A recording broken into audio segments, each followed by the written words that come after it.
Majority نہیں ہے؟ نہیں جی، اس وقت مائنارٹی حکومت ہے وہاں پہ پنجاب میں، تو اب وہاں پہ اگر وہاں پہ آگے لے کے چلنا ہے اس کو آپ نے اور ایک نئے الیکشن نہیں کروانے، تو ضروری بات ہے کوئی نہ کوئی کسی نہ کسی قسم کا اتحاد تو ضروری ہوگا وہاں پہ۔ اچھا، پارٹی بھی ایک چھوٹی سی ہم سے، بلکہ ان کے پاس تو 124 ووٹ ہیں، 172 چاہیے، ہمارے پاس 172 ہیں، 181 کے قریب 4-5، یہ ہمارا تو اتنی بڑی مائنارٹی ہے، پیپلز پارٹی تو چھوٹی مائنارٹی ہے، اس لیے ہم کہتے ہیں کہ بیس اتنا ویک ہے۔ اب ہم بات کرتے ہیں پنجاب اسمبلی میں جو مسلم لیگ کاف کا فارورڈ بلاک ہے، اس کے جو انیشیٹ کرنے والے تھے جناب عطا مانیکا صاحب، ان سے بات کرتے ہیں۔ السلام علیکم عطا مانیکا صاحب۔ جی وعلیکم السلام، حامد میر صاحب کیسے ہیں آپ؟ میں خیریت سے ہوں۔ مانیکا صاحب، یہ جاننا چاہتے ہیں آپ سے کہ یہ جو آپ کا فارورڈ بلاک ہے، اس کے بارے میں یہ کچھ لوگوں کی رائے ہے کہ یہ فارورڈ بلاک جو ہے یہ قومی مفاہمت کی راہ میں رکاوٹ کا باعث بنے گا، اس سلسلے میں آپ کیا کہیں گے؟ حامد میر صاحب، پہلے تو میں یہ گزارش کر لوں کہ اب یہ فارورڈ بلاک یا ہم جسے یونیفیکیشن بلاک کہتے تھے اب نہیں رہا۔ اچھا، ہمارے ساتھ 84 میں سے 50 اراکین اسمبلی ہمارے ساتھ ہیں۔ ہاں، اس وقت مسلم لیگ کاف کی اسمبلی میں جو پارلیمانی پارٹی ہے وہ ہم لوگ ہیں، اور یہ جو سوال پیدا ہو رہا تھا طارق عظیم صاحب جس پہ بات کر رہے تھے کہ اسپیکر کو اختیار ہے یا نہیں ہے، میں اس بحث میں نہیں پڑھنا چاہتا، لیکن میں یہ گزارش طارق عظیم صاحب سے کروں گا کہ ہمیں اختیار ہے کہ ہم کس کو اپنا قائد منتخب کریں، کیونکہ اراکین اسمبلی ہم لوگ ہیں۔ اور میں ان کو ماضی کا یاد کرا دوں، 2002 میں جب چودھری شجاعت حسین صاحب کو اسلام آباد میں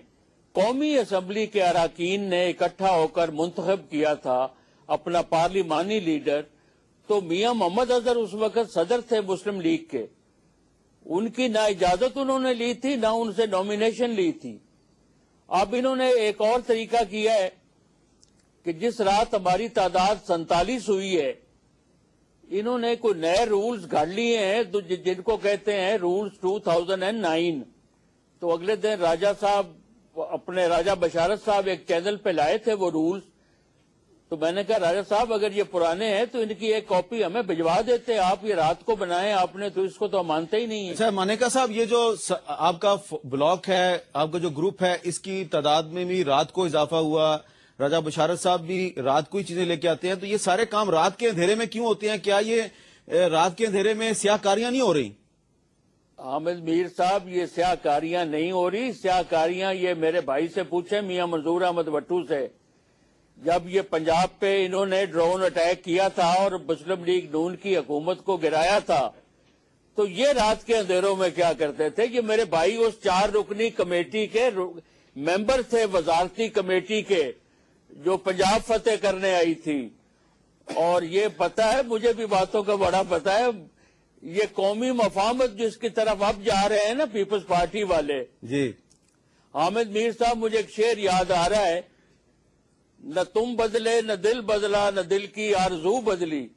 میں کیسے اعتبار انقلاب آسماں کر لوں۔ اچھا، اعتبار کا فقدان ہے، اعتبار کا فقدان ہے، اعتبار کا فقدان نہیں، ان کے عمل سے ظاہر ہے، اور یہ اب منتظر ہیں کہ سپریم کورٹ سے اصل فیصلہ کیا آتا ہے۔ اچھا منظور وٹو صاحب، آپ کو ایک اس وقت شعری ذوق رکھنے والے مد مقابل کا سامنا ہے، تو آپ قومی مفاہمت کی بات کر رہے ہیں، وہ یہ کہہ رہے ہیں کہ قومی مفاہمت کے لیے اعتبار ہونا ضروری ہے، اور ایسے لگ رہا ہے ہاشمی صاحب کہ وہ آپ کی پارٹی کو ریپرزینٹ کر رہے ہیں، تو یہ قومی مفاہمت کا عمل جب تک پنجاب میں آگے نہیں بڑھے گا تو مرکز میں حالات کیسے ٹھیک ہوں گے؟ دیکھیں جی، پہلے تو یہ ہے کہ میاں عطا محمد صاحب میرے بھائی ہیں، اور ان کا تعلق پاکستان مسلم لیگ قائد اعظم کے ساتھ ہے جی، اور طارق عظیم صاحب کا تعلق پاکستان مسلم لیگ قائد اعظم کے ساتھ ہے جی، تو آپ کا بھی تھوڑے دن پہلے تک تعلق تھا۔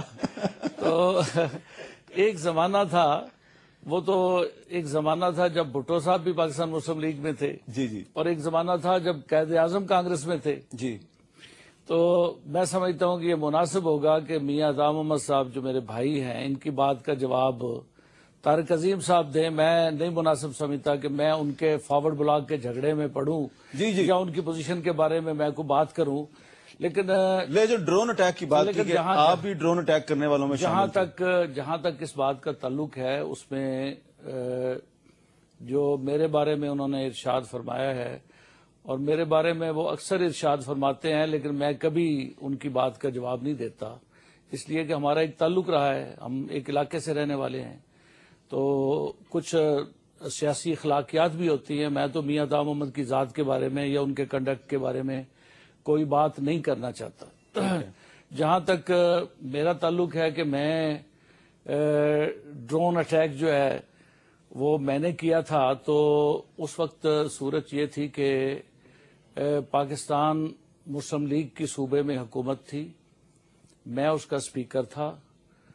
اور غلام حیدر مرحوم اس کے چیف منسٹر تھے، اور میاں نواز شریف صاحب اس وقت پرائم منسٹر تھے۔ تو ہمارے حالات اس قسم کے ہوئے کہ جس میں وہاں صوبے میں جو پارلیمانی پارٹی تھی وہ اکٹھی ہوئی، اور انہوں نے پارلیمانی پارٹی کی میٹنگ میں اپنے لیڈر کا فیصلہ کر لیا کہ ہم اپنا لیڈر چینج کرتے ہیں، اور اس میں غلام حیدر صاحب کو انہوں نے ہٹا دیا اور مجھے اپنا پارلیمانی لیڈر بنا لیا۔ اور اس میں اس وقت ہمارے پاس 248 کی اسمبلی تھی۔ 248 کی اسمبلی میں اس وقت مسلم لیگ کے پاس کوئی 220-25 کے قریب لوگ تھے، جس میں سے 165 آدمی جو تھے انہوں نے میرا ساتھ دیا۔ میرا خیال ہے منیکا صاحب اس وقت کی بات نہیں کر رہے۔ منیکا صاحب آپ پرانی بات کر رہے ہیں یا یہ ماضی قریب کی بات کر رہے ہیں؟ نہیں حامد میر صاحب، اچھا ہوا بھائی صاحب نے یاد کرا دیا۔ میں بات اس وقت کی کر رہا ہوں جب پنجاب میں اس وقت حکومت گرائی گئی ہے، لیکن اب یہ آپ بات نوٹ کر لیں۔ اس کی میں بات کر میرے بھائی نے کہا ہے کہ اس وقت اسمبلی پارٹی نے بیٹھ کر یہ فیصلہ کیا کہ ہمارا قائد اعوان میاں منظور احمد خان وٹو ہوں گے، اور غلام حیدر کو انہوں نے فارغ کر دیا۔ تو یہ بات تسلیم اصولی طور پر کر رہے ہیں کہ پارلیمانی پارٹی کے لیڈر کا انتخاب پارلیمانی پارٹی کا ہی حق ہے۔ چلیں میرا خیال ہے اب اس پہ طارق عظیم صاحب آپ اگر جواب دے دیں کہ یہ ماضی کی ایک مثال بھی دے دی ہے بھٹو صاحب نے بھی، اور یہ بھی بھٹو صاحب جو اس وقت کی بات ہے نا جی، اس وقت کی بات کے بارے میں عرض کر دوں جی کہ اس وقت جو پنجاب میں گورنر راج لگا اور اس میں کچھ فیڈرل منسٹرز کی ذمہ داریاں لگی کہ وہ پنجاب کے معاملات پہ نظر رکھیں، اس میں میرا نام بھی شامل تھا۔ جی تو اس کی صورت یہ ہے کہ میرا پوائنٹ آف ویو شروع دن سے یہ ہے، جس کا میں اکثر ذکر کرتا ہوں، یہ کوئی چھپا ہوا پوائنٹ آف ویو نہیں ہے، کہ میں یہ سمجھتا ہوں کہ اس وقت ہمیں ماضی کو دفن کرنا چاہیے، اور پولیٹیکل لیڈرشپ جو ہے اس کو مستقبل کے بارے میں سوچنا چاہیے، اور ہمارے اختلافات، ہماری رنجشیں، جیلوں میں جانا، تکلیفیں، دکھ سب کو ختم کر کے ہمیں ایک قومی مفاہمت کے جذبے کے تحت آگے بڑھنا چاہیے تاکہ ہم ملک کے مسائل کو حل کریں۔ اور اس کے لیے میں ہمیشہ سے یہ چاہتا تھا کہ یہ قومی مفاہمت کا جذبہ جو ہے یہ فروغ پائے، اور اس میں ہم ایک دوسرے کی ٹانگ نہ کھینچے۔ اب دیکھیں کہ جب پنجاب کا معاملہ جو ہے یہ